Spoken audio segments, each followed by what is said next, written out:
अस्सलाम वालेकुम। सुबह का टाइम हो रहा है, तकरीबन 5:45 हो चुके हैं और बस जी सुबह ईद का आगाज़ हो चुका है। तो मेरा जो काम है वो काफ़ी पड़ा हुआ है, इसलिए फिर मैंने जल्दी से किए हैं कपड़े प्रेस और माशाल्लाह से सूरज भी जो है वो तकरीबन निकलने वाला है।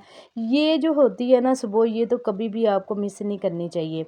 और रात को ही अम्मी ने तकरीबन ये बोंग बना रहे थे ईद के लिए, तो वो गैस अचानक से चली गई थी, तो इसका चूल्हा मैंने कर दिया था बंद। तो मेरा दिल चाहा मैं खीर भी बना लेती हूँ। और बोंग अम्मी ने दो जगह पे रखी थी, यानी कि जो गोल बोटी होती है वो जल्दी जल्दी गल जाती है, वो अलग से रखी है और हड्डियाँ अलग से। बस इसका पानी बॉयल होने वाला था चावलों का, तो मैंने इसमें चावल डाल दिए। सुबह गैस जो है वो लेट ही आई थी, तो मैंने क्या किया था, फजर की नमाज के बाद ही चावलों को डिप कर दिया था। मैंने कहा जल्दी ये काम हो जाएगा। खीर थोड़ा टाइम लेती है, तो इसलिए मैंने चावल जो थे वो पहले से जो थे वो डिप करके रखे थे। और माशाल्लाह से अम्मी जी भी तकरीबन 6 बजे तक उठ गए थे, तो मैंने कहा अम्मी जी आप देखें कैसे आप इसको बना रहे हैं, तो इसको बाकी का प्रोसीजर आप करें। तो माशाल्लाह से जो थी इस दूध जो था, ये देखें दूसरी तरफ से दूध मैंने बॉईल करके और ठंडा करने के लिए 2 बर्तनों में रखा था। वो इसलिए कि एक बर्तन वाला दूध मुझसे उठाया नहीं जा रहा था, माशाल्लाह से दूध ज़्यादा था। तो फिर इसको मैंने एक साइड पे रखा और दूसरी तरफ जो बोंग थी वो होने वाली थी तकरीबन। तो अम्मी जी ने लहसुन प्याज गल चुका था, तो अम्मी जी ने फिर इसमें डाला कुकिंग ऑयल डाल के तो अच्छे तरीके से इसकी बुनाई करनी। पानी का छींटा लगा लगा के अम्मी जी ने इसकी बुनाई की थी। ये जो उसकी लंबी लंबी हड्डियाँ होती हैं ये वो वाली हैं, इसमें गोश्त शामिल नहीं किया, क्योंकि जब आप इसकी बुनाई करते हैं ना गोश्त सारा घुल जाता है। इसलिए अम्मी जी जो हैं ये हड्डियों को अलग पकाते हैं और गोश्त को अलग बनाते हैं। बस जी ये अम्मी के पास अभी टाइम था, तो इसलिए इसको देचके में रखा था, तो आप प्रेशर में भी रख सकते हैं। दूसरी तरफ माशाल्लाह से मेरे खीर के चावल जो थे ऑलमोस्ट तैयार होने वाले थे और ये जो गोश्त था ये भी तकरीबन गल गया था। तो इसको भी अम्मी जी ने क्या किया, थोड़ा सा इसमें शामिल किया था कुकिंग ऑयल इसमें शामिल करके तो खूब अच्छे से इसकी करेंगे भुनाई पानी का छींटा लगा के, क्योंकि इसमें से भी ना गोश्त की स्मेल ना आए। बस जी गोश्त की बहुत अच्छे से हो रही है बुनाई और इसमें लहसुन प्याज का मसाला नहीं डाला था, बस वो हल्दी नमक और जो था बस यही मसाले डाले थे। और दूसरी तरफ जो देचके की बहुत अच्छे से बुनाई हो चुकी थी इसकी हड्डियों की, तो अम्मी जी ने इसमें डाला है खूब सारा पानी, क्योंकि ये पक पक के ही गलेगा, क्योंकि टाइम भी अभी है वो ईद के खाने का भी टाइम था, तो इसलिए इसको देचके में रखा है।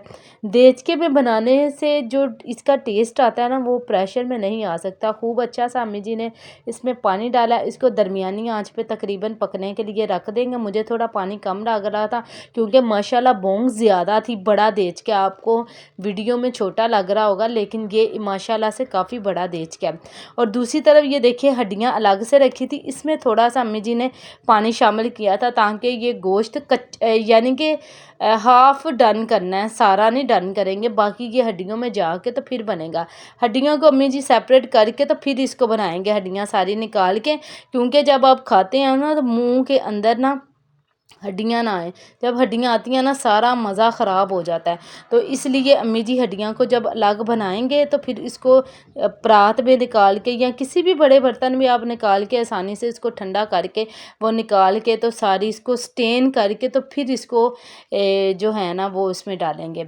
माशाल्लाह से तकरीबन चावल भी ऑलमोस्ट होने वाले थे। ईद में यही चीज़ों का तो मज़ा होता है, इसी से तो पता चलता है आपके घर ईद है, गेस्ट ने आना है, खाना थोड़ा अच्छा बनाया जाए और ज़्यादा बनाया जाए।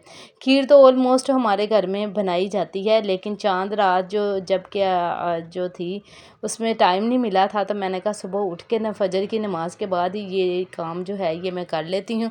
और माशाल्लाह से ये चावल भी तैयार थे और बोंग भी, बस मैंने वो वीडियो नहीं बना सकी जिसमें अम्मी जी ने सारी वो हड्डियों को अलग किया था। बस जी ये जब अम्मी जी ने इसमें पानी डाला था ना, साथ ही इसमें जाएंगे गरम मसाले।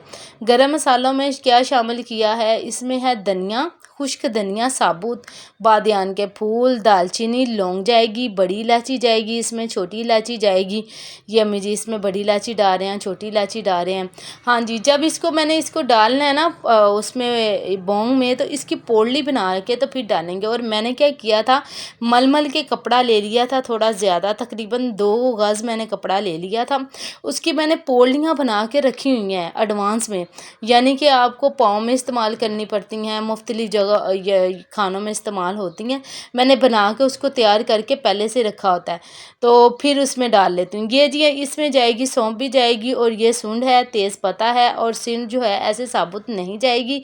इसमें इसको हल्का सा हमाम दस्ते में इस तरह डाल के हल्का हल्का सा इसको मोटा मोटा सा आपने कूट लेना है, इस तरीके से जैसे अम्मी जी कर रहे हैं। और बस जी ये भी तैयार हो गया था तकरीबन सारा मसाला। और ये पोटली जो थी इसको पहले मैंने अच्छे तरीके से वॉश किया है, क्योंकि आपको पता है ये थोड़ी यानी इतनी इस्तेमाल नहीं होती, लेकिन फिर भी इसको मैंने वॉश करके तो सारे मसाले इसी के अंदर जाएंगे। इसके अंदर आहिस्ता आहिस्ता सारे मसाले डालेंगे और फिर इसको लूज सा करके तो उसमें डाल देंगे। अगर आप ऐसे मसाले भी डाल सकते हैं, लेकिन उसका ये होता है कि वो मसाले उसमें सालन से निकालने बहुत मुश्किल होते हैं, इसलिए पोटली का इस्तेमाल किया जाता है। तो ये देखें, ये माशाल्लाह से मैंने पोटलियाँ तैयार करके रखी हुई हैं, और इस तरीके से, और इसका कपड़े का ही ऊपर से मैंने इसको जो लास्टिक टाइप है ना वो बना के रखा है, तो बड़ी आसानी से ये खुल भी जाता है और ये ऐसे लूज सा बांधा भी जाता है। ये देखें जी, माशाल्लाह से पोटली हो चुकी है तैयार, और अब अम्मी जी इसको डालने लगे हैं। ये जो बोंग का सालन है उसके अंदर इस तरह पकने के लिए रख देंगे। माशाल्लाह ये हल्की आंच पे पक जाएंगे, और माशाल्लाह से ये जो चावल थे ये देखें तकरीबन तैयार हो चुके थे। तो मैंने क्या किया था, मेरे पास एक रखा हुआ है घोटा, मैंने जो साग हलीम और इसके लिए होता है वो सेपरेट रखा हुआ है, और खीर वगैरह के लिए मैंने अलग से रखा है, क्योंकि मिर्चों की फिर स्मेल आती है। और दूसरी तरफ मैंने चूल्हे पे रख दिया है दूध पकने के लिए, जिसमें इलायचियाँ मैंने शामिल कर दी थी। ज़्यादा सारी इलायचियाँ इसमें जाएंगी, तो वो इसमें डाल के तो इसको मैंने पकने के लिए रख दिया। इसको गोटे की मदद से मैंने चावलों को थोड़ा थोड़ा सा ना मैश कर लिया है। मैश करके तो फिर दूध के अंदर मैंने थोड़ा थोड़ा सा करके इसको डालना है, एकदम से नहीं डालूंगी, वो इसलिए कि इसकी गुठली ना बन जाए। अक्सर ये चावलों की गुठली बन ही जाती है। चावल थोड़े से ठंडे हो जाएं तो आपको पता है वैसे वो थोड़े आपस में जुड़ जाते हैं। इस तरह करके मैंने ये आहिस्ता आहिस्ता दूध में सारे शामिल कर दिए हैं, और ये हल्की आंच पे पकने के लिए रख दूंगी। माशाल्लाह से दूध जो था वो मेरे पास थोड़ा सा ज़्यादा था, तो फिर मुझे चावल लगे, अम्मी जी कह रहे थे कि चावल तुमने थोड़े से कम किए हैं डिप। तो अब इसके लिए मैंने क्या किया था, ये नारियल जो था ये मैंने पानी में डिप करके रखा था। इसको मैंने कहा हल्का सा ना मैं ये वो कर ले कद्दूकश, और थोड़ा सा टाइम हो चुका था ज़्यादा, मुझे लग रही थी भूख, तो मैंने कहा क्यों ना मैं ना नाश्ता कर लूँ। और इधर किया जा रहा है नान और चने का नाश्ता, जो कि बहुत मज़े का था। और बस मैंने कहा आसानी से काम भी होता जाए और नाश्ता भी साथ चलता जाए। बस जी माशाल्लाह से ख़वातीन ऐसे ही बड़े अच्छे तरीके से अपने काम करती हैं, और पता भी नहीं चलता जेंट्सों को वो कैसे मैनेज कर लेती हैं। अल्लाह पाक सबको तौफीक दे, अपने घरों में ऐसे हंसता बसता आबाद रखे। बस जी दूसरी तरफ जो थी नाश्ता कंप्लीट हो चुका था, तो इधर मैंने 2 पैकेट लजीजा खीर के मंगाए थे, किसी भी कंपनी के आप मंगवा सकते हैं। मुझे उसमें दूध थोड़ा ज़्यादा लग रहा था, तो फिर मैंने ये खीर के पैकेट मंगवा के तो जो हैं वो अम्मी जी ने इसमें शामिल कर दिए थे, और फिर इसकी मैंने आंच कर दी थी और कम। तो इसमें मैंने खोया भी डाल दिया था, जो कि मैंने वीडियो में नहीं दिखा सकी। खोया इसमें थोड़ा ज़्यादा मैंने शामिल किया है, ज़ाहिर सी बात है जब वो ज़्यादा थी, खीर ज़्यादा थी, तो उसमें दूसरी भी चीज़ें ज़्यादा ही जाएंगी। लजीजा खीर इसमें शामिल किया, और मैंने इसमें थोड़ा सा केवड़ा वाटर भी डाला था, क्योंकि वो इसमें तो जो रेडीमेड खीर होती है उसमें तो पहले ही होता है, लेकिन जो सादी खीर होती है उसमें आपको डालना ही पड़ता है। और ऑलमोस्ट ये देखें खीर भी तकरीबन तैयार। इतनी टेंशन थी मुझे चांद रात को कि मैं खाना कैसे मैनेज करूँगी कैसे। तो माशाल्लाह से फिर जो था बोंग तो अम्मी ने उसी टाइम जब ऐलान सुना था कि सुबह ईद है, तो तभी पकने के लिए रख दी थी। बस गैस चलेगी तो चूल्हा बंद कर दिया, सुबह फजर की नमाज के बाद ही फ़ौरी से ये काम किया, तो माशाल्लाह से जो था वो खाना हो चुका था तैयार। और ये देखें देचके में माशाल्लाह कितनी ज़बरदस्त हड्डियां गल रही हैं, और इसकी बोटियां अलग हो रही हैं, मिखें बाहर आ रही हैं। तो ये तकरीबन 1 घंटे तक जो है वो तैयार हो जाएगी। इधर भोंग और खीर हो रही थी तैयार, तो मैंने कहा दूसरी तरफ क्यों ना मैं चाय जो है वो बना लूँ, और इधर मैंने चाय बना के अम्मी जी को की थी सर्व। और ये साथ मैं खीर में लगाती जा रही थी चम्मच। और जब आप इसमें चावल शामिल कर लें फिर तो सवाल पैदा नहीं होता कि आप किचन से बाहर जाएं, वो तो आपके चूल्हे पे ये के पास ही खड़े होकर पकानी पड़ती है, क्योंकि हल्की सी ये चीज़ नीचे लग जाए तो फिर बहुत बुरी स्मेल देती है और पूरी मेहनत का बेड़ा गर्क हो जाता है। इतनी आपको स्मेल आती है ना कि बाद में अफसोस करने से बेहतर है कि आप पास ही खड़े होके तो जो है वो सारा काम कर लो। चीनी भी मैंने शामिल कर ली थी, तो तकरीबन माशाल्लाह से खीर हो चुकी थी तैयार। और मुझे जैसे समझ आई बस मैंने इसको वैसे ही डेकोरेट कर लिया। गेस्टों के लिए बोल बना लिए और जो हमसायों के घर देने थे वो बर्तनों में डाली मैंने।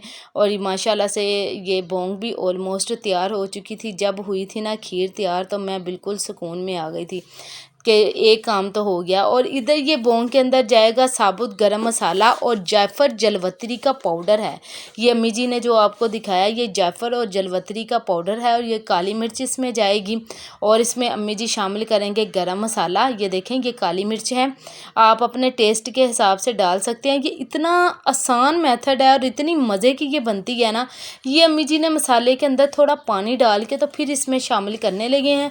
डायरेक्ट इसलिए नहीं किया कि जब आप वैसे ही मसाला उसमें डाल देते हैं तो वो गुठली बन जाती है, तो गुठली जो है वो अच्छी नहीं लगती।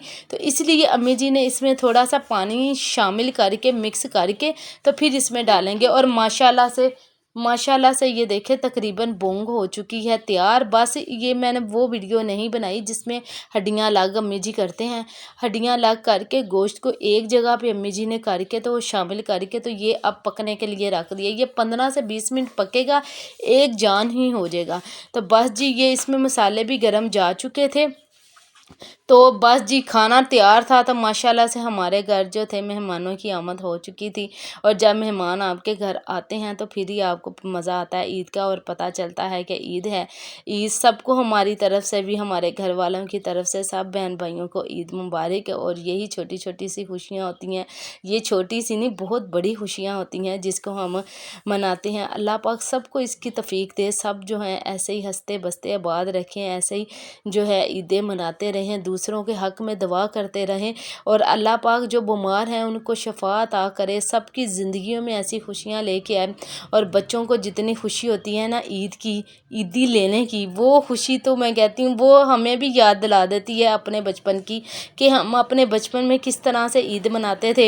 इतना मज़ा आता था ना, सारे मामुओं से लेते थे ईद, चाचुओं से ईद लेते थे, फुप्फो से ईद, खाला से ईद, इतनी ईदी इकट्ठी होती थी ना, सारे बच्चे हम मिल के ना आपस में कहते थे हमें इतनी ईदी इकट्ठी हुई, इतनी ईदी इकट्ठी हुई। इसी तरह अब बच्चों का दौर है, बच्चों को भी बहुत मज़ा आता है ईद का। और इतना अच्छा लगता है ईद चांद रात को तो हम सोते ही नहीं थे, बस ईद को सामने रखते थे, जूती कपड़े चूड़ियाँ और ये चीज़ों को। और इतना मज़ा आता था वो दिन, इतने याद आते हैं ना अब बच्चों में अब वो। और बच्चों को देख के इतनी तबीयत खुश होती है ना कि अल्लाह पाक ने हमें बच्चों से नवाजा है, उनकी खुशियाँ देखनी नसीब की हैं माशाल्लाह से। फिर जी तकरीबन दोपहर का टाइम हो चुका था, दोपहर से भी ज़्यादा, और खाना हो चुका था तैयार। और ये जो था खाना हम खा रहे हैं। और साथ ही मैंने क्या किया था, मैंने थोड़े से ना राइस बना लिए थे बच्चों के लिए ना, पुलाव, चिकन का पुलाव। बच्चे बीफ और मटन ये चीज़ नहीं खाते, तो मैंने कहा वो जल्दी से बना लेती हूँ। उसकी वीडियो भी नहीं बना सकी क्योंकि आपको पता है ईद का दिन होता है तो आपके पास टाइम भी बहुत शॉर्ट होता है। और जो था ना बस ऐसे ही मैंने काम जो था ऑलमोस्ट तैयार कर लिया। और ऐसे ही अल्लाह पाक आपको अपने घरों में आबाद रखे, ऐसा बसता रखे, ऐसे ईदें मनाते रहे हैं।